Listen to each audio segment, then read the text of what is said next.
abbaan qabeenyaa biyya keenyaa karaa hedduutti hawaasa godhe takka deemee diriijitiin banne diriijitii yoo banne ijoollee tana ni hambisa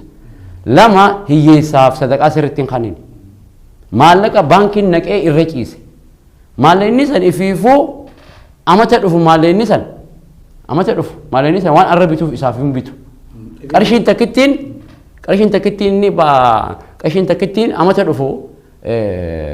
rubbiyaa irraa taati qarshiin 10 amata dhufu qarshii 7 irraa taati qarshiin miliyoonni tokko arra baankii jiru amata dhufu 700 irraa ta'a islaamni akka itti beeknu qabeenya jechuun bar maallaqa baankii kaayanii miti bar anamma maallaqni xiyya baankii qabu kun baankii dha yoon qabadhe maallaqa tokko yoon ittiin daleen amata dhufu maallaqni xiyya bakka amma jiru gatta qabeenya jechuun maallaqa ta'a osoo hin taane istoora kaampaanii diriijitii waan dhaabbata tokko kana qabeenyaa bar qabeenya jechuun kana koottaa waan akkanaa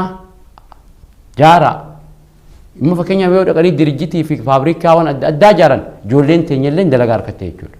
ijoolleen teenya asii ka'anii wanni hin deeman